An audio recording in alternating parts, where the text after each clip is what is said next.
নড়াইলবাসীকে এত ছোট করে ফেললেন, আপনার জন্মস্থানকে এত ছোট করে ফেললেন, আপনার জন্মস্থানে আপনার কবর দিবে না, তাহলে কবরটা কোথায় দিবে বলেন?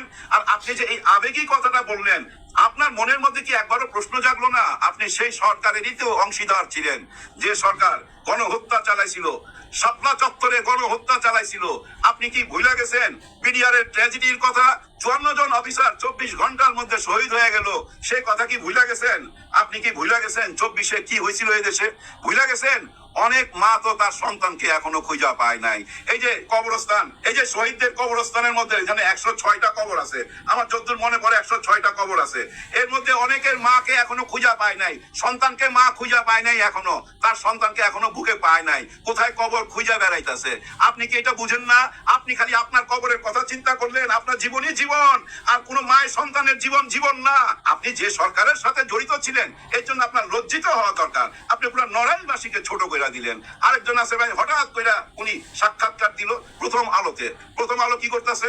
ওগুলা ফটো কাট করে বিভিন্ন জায়গায় ছড়াই দিতেছে। ওইখানে একটা কথা চারিদিকে ছড়াই গেছে, 1 কোটি টাকা চাওয়া হয়েছিল তার কাছে, সাকিবের কাছে 1 কোটি টাকা চাওয়া হয়েছে। 1 কোটি টাকা কেন দিবে?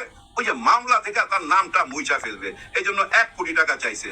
আরে ভাই, সাকিব আপনাকে 1 কোটি টাকা দিবে? জীবনও দিবে না। এই মামলাতে তার কিছু যায় আসে না, সেটা সে জানে, কারণ সে নিরাপদ জায়গায় আছে। কিন্তু হঠাৎ করে কেন সে আবার জায়গা উঠলো, সঙ্গে সঙ্গে মাশরাফি আবার মাথা চাড়া দিয়ে উঠলো? এই দুইটা ঘটনা পাশাপাশি কেন? কারণ কি? আমার মনে হয় ওই যে শুভেন্দু বাবু বলছে না যে বাংলাদেশে পাঠায় দিবে, সেলুট মাইরা নিয়ে যাইতে হবে, শেখ হাসিনাকে পাঠায় দিবে বলছে না?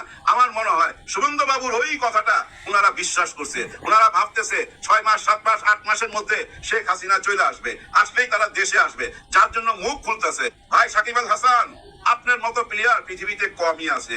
মাশরাফি সাহেব, মিস্টার ম্যাশ, আপনার মতো ক্যাপ্টেন কমই আছে। আপনারা তো ভাই জনগণের মনের মধ্যেই স্থান করে নিছিলেন, কিন্তু আপনারা কেন জনগণকে ভাগ করতে গেলেন? আপনারা জানেন না এই দেশে বিরাট একটা দল আছে বিএনপি, যারা বিএনপি করে তারা আওয়ামী লীগকে পছন্দ করে না। আপনি যখন মুজিব ভোট লাগাবেন তখন তো আপনাকে পছন্দ করবে না, আপনার সমালোচনা করবে। এই দেশে তো আরো অনেক দল আছে, সব দলের মানুষই তো আপনাদেরকে পছন্দ করে, কারণ আপনারা ভালো খেলোয়াড়। সেই খেলোয়াড় কেন ওই খেলা ঘরে ঢুকলেন, সংসদে ঢুকে খেলতে চাইলেন কেন? কারণ কি? যার জন্য দেখেন আপনার বাড়িতে আক্রমণ হয়েছে, আগুন দিয়া জ্বালায় দিছে। কয় টাকাই গেছে? জীবনে তো অনেক কামাইছেন, তার 100 ভাগের 1 ভাগও তো যায় নাই, 1 চিমটিও তো যায় নাই। আর ওই 1 চিমটির জন্য নিজের মাতৃভূমির মানুষগুলাকে আপনি ছোট করে দিলেন, যে আমার কবর যেন না হয় ওই নড়াইলে, আমার লাশ যেন এখানে না পাঠানো হয়। তাহলে আপনাকে কোথায় কবর দেওয়া হবে সেটা একটু বইলা দেন আমাদেরকে। হ্যাঁ, আমরা যাই না রাখি, নাইলে তো আপনি মারা যাওয়ার পরে লাশ নিয়ে টানাটানি হবে, কেউ নড়াইলে যাবে, কেউ আবার নড়াইল থেকে ঢাকায় নিয়ে আসবে, কোন জায়গায় কবর দিবে সেটা বলেন। হ্যাঁ, বইলা যেতে পারেন যে আমাকে টঙ্গিপাড়ায় কবর দিও, হ্যাঁ সেই কথাটা বইলা গেলে টঙ্গিপাড়ায় কবর দিয়ে দিব, অসুবিধা কি? আবেগী কথাবার্তা বাদ দিয়া না বাস্তবে আসেন।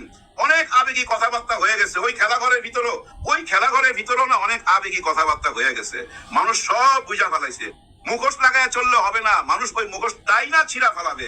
সময়ের জন্য অপেক্ষা করেন। 1977 সালে ইয়ামা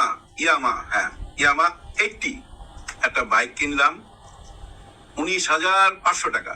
হ্যাঁ, 19,500 টাকা। কেন কিনলাম জানেন? এই পেটের ধান্দায়। হ্যাঁ, পেটের ধান্দায়। তখন 600 টাকা বেতন, আর